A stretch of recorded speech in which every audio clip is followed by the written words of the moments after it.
Ooh. Very nice.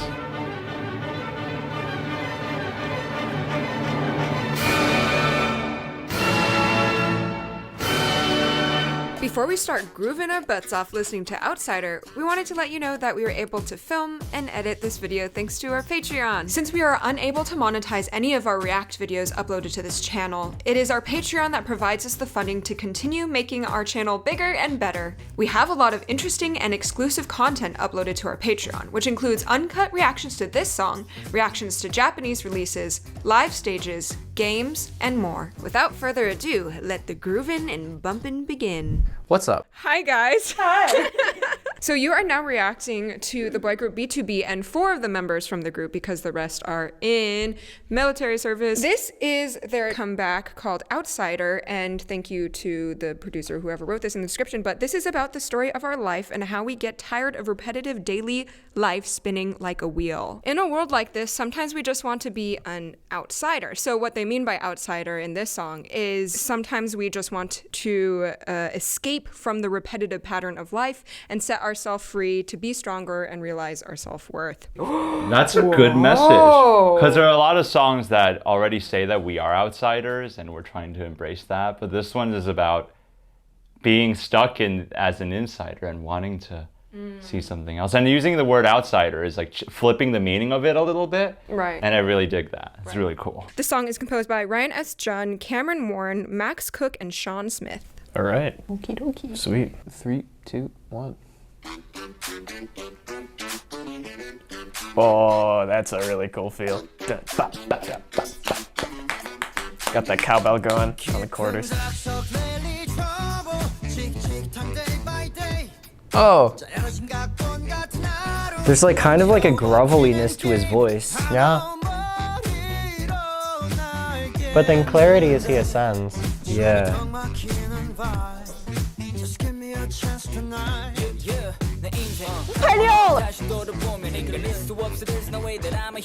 They keep changing up the rhythm of the vocal line so that it interacts with the bass loop in different ways. I love that. And the guitar. Ooh. Very nice. That's a great voice.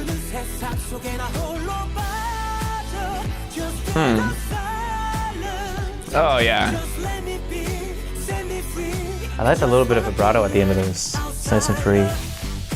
Yes. It's space. It's just like slightly laid back on the beat. It's on the back of the beat. Oh, and the loop changes! Oh yeah, the riff changes. Oh! Hello. Of course. Of course. No, because the first half of the rap was so laid back. So then when he went there, it was just so impressive. This funk guitar stuff is really nice in the back. Oh, slide there.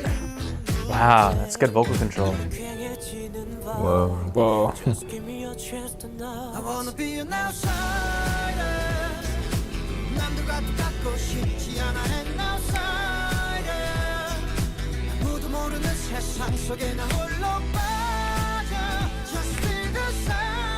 Oh, G major.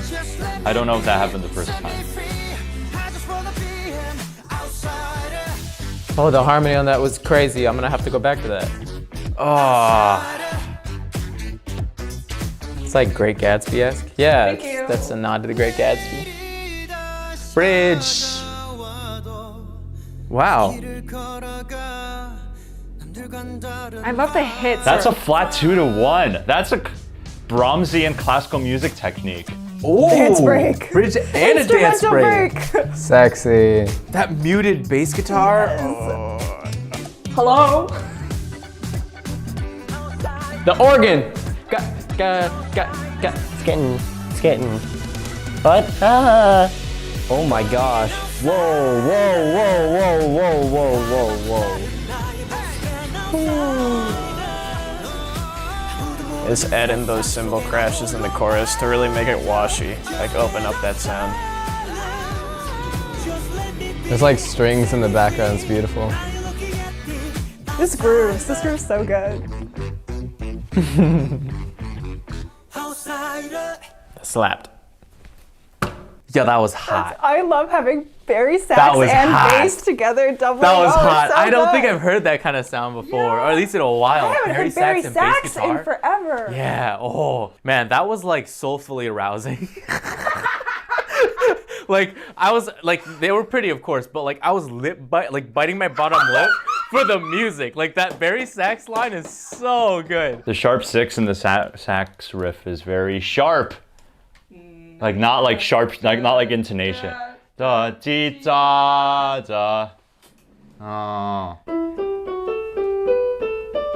They do use it quite a lot, especially in the bridge. I wish the bridge, they could have done 1 or 2 more things. Slightly varied in harmony. The highlight of that bridge was the F major 7 chord. Because when they got laid back, they did an A minor, which is the first chord of the chorus. And then they went down a little bit. That was cool. But then I think, in order to facilitate the dance break, they just did a little sparse version of the instrumental, which, it works. job. And I think they added in some new electric guitar stuff. Some electric guitar, some synth pads that slowly crescendoed in. The saxophone line and like that kind of like lower woodwind is so effective in terms of like making it memorable as a bass line. But what it was really missing is some like chord elements, something that I could like really latch onto in terms of like a harmonic element. So I think what makes the ending really special is that it was kind of saving everything for that last big swell. So that way when you have that last chorus, it really feels like it's almost like it's like that game Where's My Water? Where's Your Water on the iPad, where it's like the water, where like the water keeps like filling in all the cracks and stuff like that, because it felt like it just felt like whole. It felt as though before, it was really good at the beginning, but it felt like it was almost like missing just the tiniest bit of something. And the fact that it was brought together in the end just made it that much more satisfying. Yeah, I found it. I like their choreo. Like there's just something like, it's almost like, this is like very funk inspired, like that part where it's like the bass line where it's like bum bum bum, and then the guitar is like bum ba bum bum, like that's very like, oh, this is so good. Oh, and then that whole build. Yeah. Like, what the heck? Yeah, it almost like subverts your expectations from being like, oh, this is a song that's inspired by funk, to all of a sudden this is a song that just like completely swelled in a way where it just like, I don't know.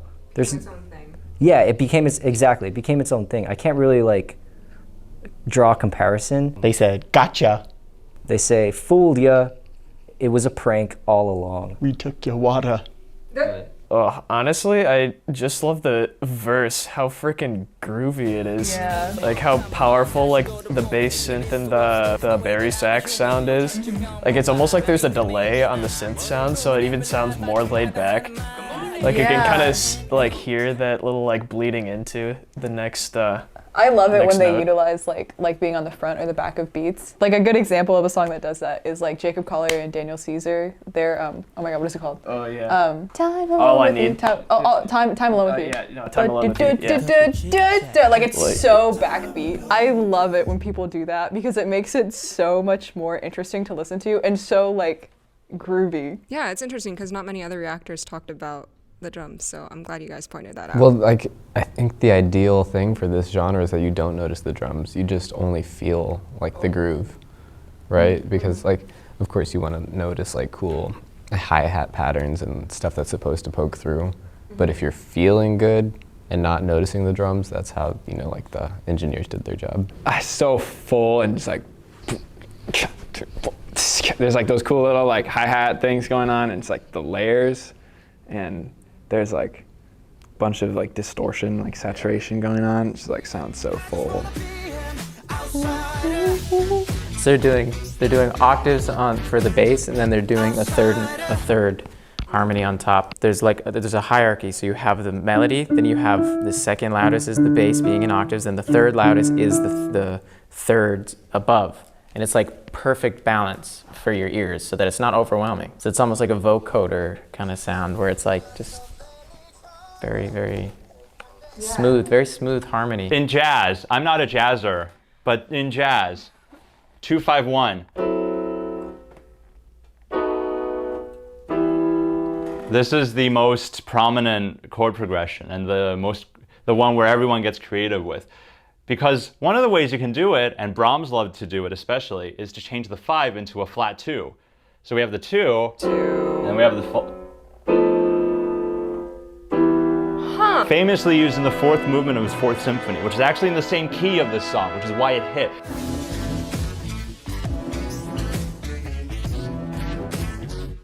There may be an actual deliberate reference. Yeah. Is there anything story-wise behind that Brahms symphony that we could connect? Perhaps? Not really. He just got to the point where he wanted to use that chord a lot. There wasn't, yeah, that's it's that just one, a Brahms thing. It's just a Brahms thing, yeah. There was one more thing I wanted to talk about and I can't remember. Oh, right, I know what it is. It's not musical. It's about the music video. So I like how the music video, it's bringing, you know, the outsider very much is about the gangster life because they're all wearing suits, they're walking like the Reservoir Dogs sort of thing. And this is, I think, as far as the film world goes, gangster films are kind of a thing of the past, like the 90s. And I like that this song actually brings it back through the message of being an outsider. And there's like the glorification of how glamorous it is to be a gangster because you can just wear tuxes and stuff. And it makes me just want to watch Goodfellas again. So, yay, music video. Dude, so sick. And they use that like flat 7. Ba, ba, da, da, da, da, da, da, da, Yeah, go for it. Yeah, that's what it is. Outsider. I want to go back to like right before the chorus. They do like some kind of like chromaticization, like chromatic thing. That's flat 7. Yeah. Yeah, it rests on like the minor 4 a lot. Yeah. Play it, Liam. Liam's got some piano skills. Yeah. So that's flat 4 or minor 4. Yeah, there.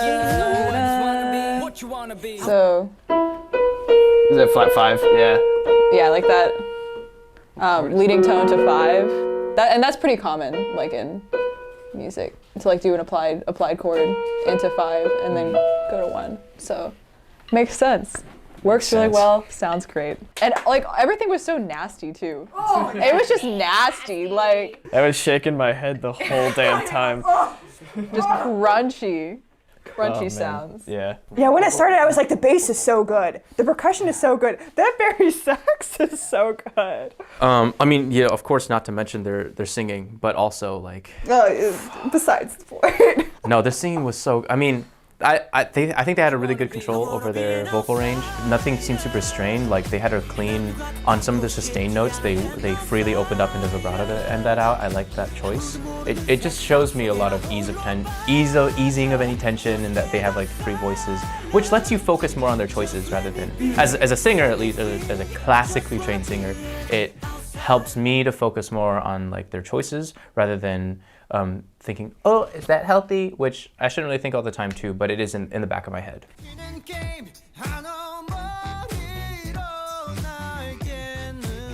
I like that line too.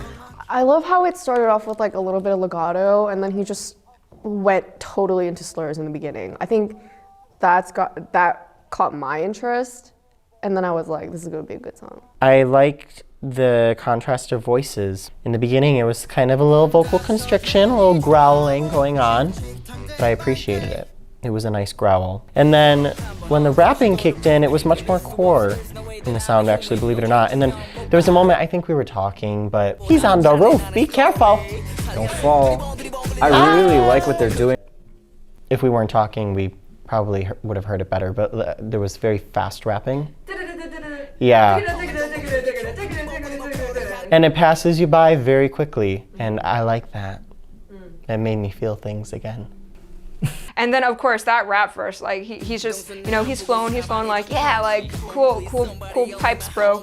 And then he just does that. I don't even know. I like that he switched up the flow. He switched the rhythms within like each part of the verse, but he repeated them, I think, at least once each time so that they legitimized in your ear and you're like, oh yeah, that's a thing he's doing, not just craziness. I thought that was a really smart composition of that section.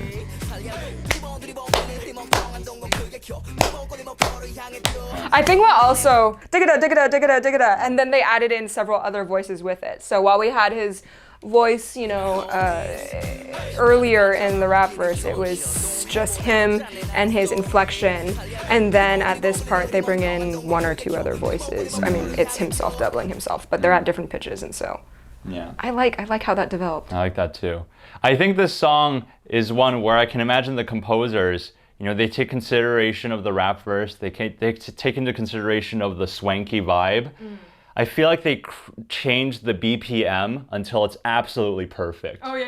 It just feels so perfect for everything that happens in it, where it feels laid back, but it also feels kind of a banger. Yeah. You know, it just feels like you go one beat less per minute, and it probably would just sway too much the other direction. So yeah, wonderful.